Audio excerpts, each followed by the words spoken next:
Well, we are learning Dr. Fauci received emails expressing confidence that COVID came from that Wuhan lab back in January 2020 and never talked about it. But despite that, the Smithsonian's National Portrait Gallery is honoring him with a portrait because of his, quote, transformational impact on the country. Jimmy Failla, host of Fox Across America, joins us now. Jimmy, first he was science, now he is art. What's next? Sports? Fashion?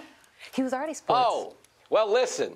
I actually took this as a good thing, Todd and Carly, because if his portrait's in the Smithsonian, maybe that means he'll let us out of the house to go see it, you know, because he's had us locked down for so long. But this is a joke, man. The only way I would respect this portrait, right, is do you remember those baseball cards as kids where it was a hologram, and if you tilted it, you could see the guy throwing, and then if you tilted it again, you could see him swinging?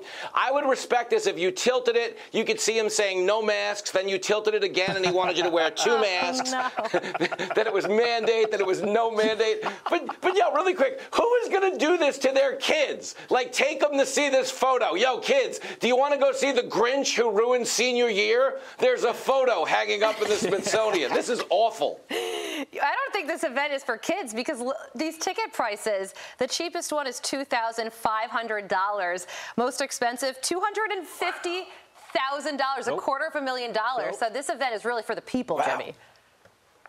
Yeah, well, if you think the prices are high, you should meet the people who think Fauci is doing a good job. I mean, come on. This is crazy, Carly Shimkus. And I don't know. I'm a no-go. If you're asking me right now to RSVP, I'd never do this to you guys under normal circumstances, but I am not saving the date on this unveiling. Duly no. This one, speaking of crazy, a school in Washington State is removing the classic novel To Kill a Mockingbird from curriculum after complaints of racial insensitivity. Look, Jimmy, this book has literally been a rite of passage in high schools throughout the dawn of time since this book was out. But these Washington State kids say they are, quote, traumatized and that the book did damage. Jimmy, how are these kids going to deal with the real world if they have to be protected from a literary classic? Yeah. The truth is they're not getting prepared for the real world. And again, this is a challenging story for me because anyone who listens to me on the radio knows I'm clearly not much of a reader. But the God's honest truth is the reason To Kill a Mockingbird is jarring to kids who read it is because it's traveling us back to a time where we behaved and talked in a much different way. In a lot of ways, reading that book is a reminder of just how much progress we've made. And when you see efforts made to ban it, that's what they're really doing, is they want to deny the reality that America in 2022 is not America in 1822. But they keep trying to sell that narrative every day about oppression and about racism. And I think getting rid of books like this denies kids that mile marker that says, wow, we've come a long way. Yeah, and the book is about the horrors of racism. Yes. It's a book that's supposed to show how evil racism is. Yes. Some awful, horrific language in it. But it's also up to the teacher to be able to teach students that that is wrong. You can't say that kind of stuff, but the messages in the book are very important. Speaking of evil, let's talk about Minnie Mouse. Minnie Mouse, yes. Ditching her iconic dress for a pantsuit. What's going on here?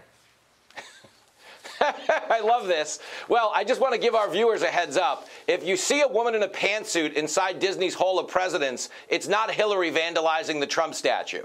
It's actually Minnie. It's a makeover. Listen. Yeah, people think it's like ridiculous, you know, because they're obviously trying to cater, you know, Stella McCartney's designing the dress and it's women's empowerment and they're refining the image. But as a parent, I just want to say nothing can be more offensive than the prices at Disney World. Right. Put Minnie Mouse in whatever she wants if I don't have to pay $82.50 for a hot pretzel. You know what I'm saying? I'm still paying interest on a Buzz Lightyear toy that took my credit card debt to infinity and beyond. It's not good. You can catch Fox Across America on Fox Nation and Fox News Radio. Jimmy, I sent you a text about your show. Please respond when you get a chance. Jimmy Failla, we appreciate it. I'm all over this. I just got to get back to Fauci, but once we get the painting hung, we'll be in touch. Understood. See you, Jimmy. Thanks.